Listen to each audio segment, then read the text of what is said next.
Назарларыңызда Дархан Дала тележобасы. Арада бір жыл өтті. 100 мың шақырым артта қалды. Дегенмен біз өз сапарымызды жалғастырудамыз. Қолөнершілердің шеберханалары мен ірі зауыттар, сан түрлі талантты дарындар мен өресі биік өнер. Қазақстандықтардың тер төгіп жасаған еңбегі түсірілім тобының назарынан тыс қалмағаны сөзсіз. Дархан Даланың назарында еңселі ел нағыз қазақ жері. Біз үшін атамекен атанған туған жеріміздің әрбір даласы Дархан.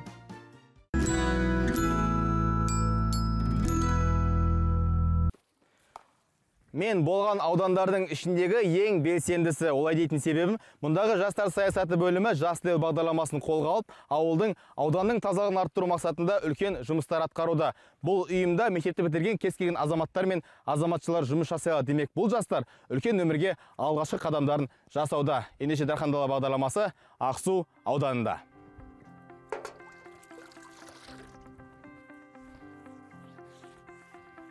Биыл қазақ әдебиетінің классигіне айналған Ілияс Жансүгіровтің туғанына 120 жыл. Сондықтан да ақынның туған жеріндегі шығармашылық ұжымдар түрлі кештерді өткізуге толық дайын.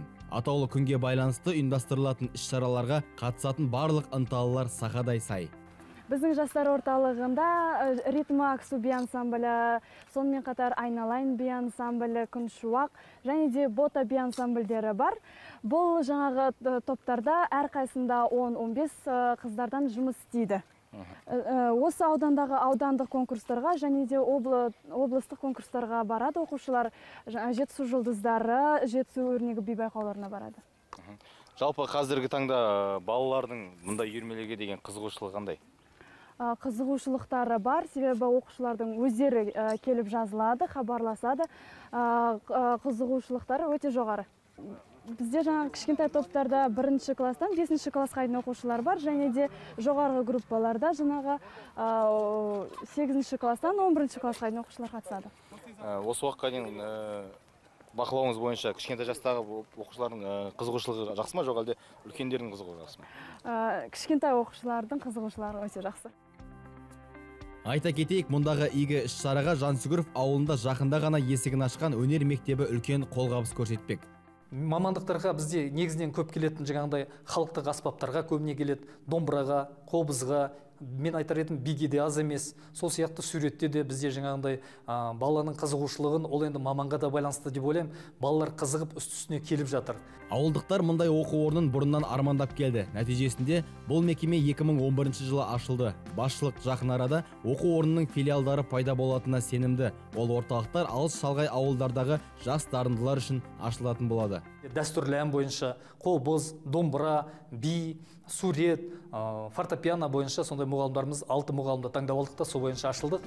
Ақсу ауданы ең алдымен табиғатымен тамсандыратыны сөзсіз. Ну орман мен биік шыршалардың, шыңды тау мен тасты жолдың арасында жүрсең, денең де санаң да бір сәтке демалатындай. Мұндағы жағдайға бас көз болатын арнайы орман тәлімбағы бар. Себебі дәл осы уақыт қадағалау жұмыстарын қажет етеді. Өрт қауіпсіздік уақыты бізде станция бар, пожарный машинамыз бар, пожарный жаңағы күзетшілері бар, орман күзеттері. Кордондау лесниктері бар, байланыс құралдары бәрінде бар. Орман тәлімбағының ауданы 28 гектарды құрайды. Бұл жердің бір бөлігі алма бағына арналса, келесі бір бөлігі қылқанды өсімдіктерді өсіруге бағытталған. Оларды жергілікті ауылды көгалдандыру жұмысымен айналысатындарға және өз жерін көркейтуді көздейтіндерге сатады. Сонымен қатар Біржан мен Сара айтысының құрметіне орнатылған ескерткіш ауданға ерекше көрік беруде. Сол бір өнер сайысы дәл осы жерде болған деседі. Сондай-ақ Қапал Арасан санаториясында айта кеткен жөн. Ол кеңес дәуірінен бері қызмет етіп келеді. 2000 жылы жас кәсіпкердің қолдауымен аталмыш мекеме қайта жөндеуден өтіп, ел игілігіне берілді. Қазіргі таңда бұл жерде радонды суды қолдану арқылы түрлі емдерді жасауда. Бұл санаторийда құрамында радон химиялық элементі бар, сумен емдеу тәсілдері жүргізіледі. Жер астынан 45 градус температурамен алынатын суды емдеушілерге 38 градус температурамен береді. Өйткені адамдар күйіп қалуы мүмкін. Ал мына есіктің артында біздің түсірілім топтың бас операторы Ержан демалуда. Көрейік.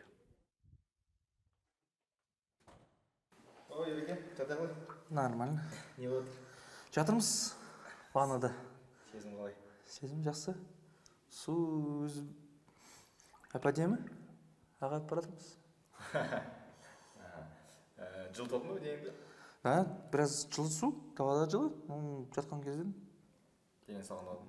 Сен теле отырсың кәдімгі? Жоқ, телеген жоқ. Жоқ, ол су жаңа біраз. Жағып, су жағып жатырмыз. Бүгін съемка болады ғой, Енді бүгін айны болмай шығар. Ертең, таңертең. Қалай ертең? Бүгін болды, түсіріп болдық. Жатып демалу керек енді. Санатория бір дегенде 150 адамды қабылдай алады. Олардың қызметтеріне бальнеологиялық ванналар, жабдықталған физиотерапия кабинеті, спа, бассейн, финхаузы кіреді. Санаторияға келер алдында қалтаңызды бір шама қалындатып алғаныңыз жөн. Ақсу ауданының кәсіпорындары аграрлық кәсіптермен толығуда. Сыртынан қарағанда шаруа қожалықтары екі кеменің басын ұстағандай көрінді. Бірі егін, екіншісі мал шаруашылығы. Алайда Айтқазы Тоғызбаев сынды жергілікті кәсіпкерлер бар болғаны туып өскен жерлерінің пайдасын көруді көздейді. Егін шаруашылығы мен мал шаруашылығы егіз. Егіз ғой, бұл екеуі бір-бірсіз күні жоқ. Сол екеуін қатар алып келе жатырмыз. Бастағаннан бастап сол егінмен, малмен бірге жұмыс жасап келеміз. Жалпы біздің жер өзі малға қолайлы, жаз салқын, қысы жылы. Айтқазы Тоғызбаев өз кәсібіне 15 жыл өмірін арнады. Совхоз тарағаннан кейін ол бірден жеке шаруашылығын ашып, қызылша еге бастаған. Қазіргі уақытта 200 қара малы бар, 1300 қой бар,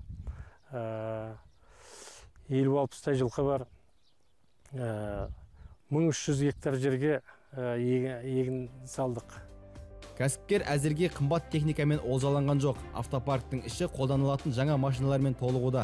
Айтқазы бұл кәсіптің отбасылық болатынына сенімді. Солай болуы да бек мүмкін. Себебі кәсіпкердің ұлы қаладағы оқуынан кейін әкесінің жанына көмек көрсетуге келді. Мен тағы бір отбасылық кәсіптің куәгері атандым. Бұл жердегі шаруашылықты Қытайдан келген азаматтар игеруде. Жылыжайға қызанақ екпес бұрын кез келген шаруа иесі қызанақтың танымал әрі тексерілген түрін таңдауға тырысады. Ал Қытайдан көшіп келген бұл шаруа қожалығының иесі қытайлық қызанақтарды егуге бел буған. Бір маусымда бір түптен 4,5-5 келіге дейін осындай өнім алады. Қытайда жылыжай кәсібімен 7 жыл айналыстым. Содан кейін Қазақстанға көшіп келдік. Бұл жердегі кәсібімізді жалғастырып жатқанымызға биыл 5-ші жыл. Мен таңдаған қызанақ сұрыпы жақсы нәтиже беруде. Бір түптен 4-5 килограмм жиналады. Менде барлығы 4 жылыжай бар. Жақын маңайда мұндай жылыжай жоқ. Сондықтан да менің өнімдерім жергілікті дүкендер мен базарға тез арада сатылып кетеді. Ақсу ауданын аралай жүре келесі бір шаруашылықтың маңайын айналып өтіп кету мүмкін емес.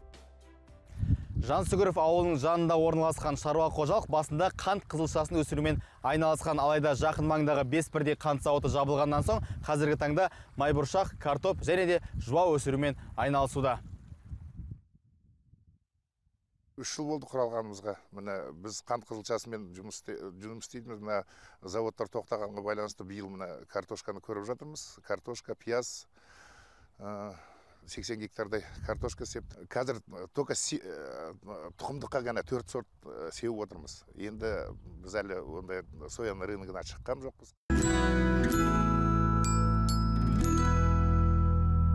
Биылғы жылы шаруалар ақтүйнектің, яғни картоптың өмірмен арпалысқан. Өйткені 25 градус температураны жақсы көретін бұл картоптар 40 градустан асқан температураға шыдай алмай әлсірей бастаған. Алайда екінші жыл қатарынан картоп егіп жатқан бұл шаруа қожалығы уақытылы қажетті шараларды қолданып, алқапты аман алып қала алған. Еңбек етсең ерінбей, тояды қарның тіленбей. Шаруаларға тек қана сәттілік тілей отырып, Дархан Дала бағдарламасының түсірілім тобы Ақсу ауданымен дәл осы жерден қоштасады, ал біз сіздермен араға апта салып кездесетін боламыз. Аман сау болыңыздар.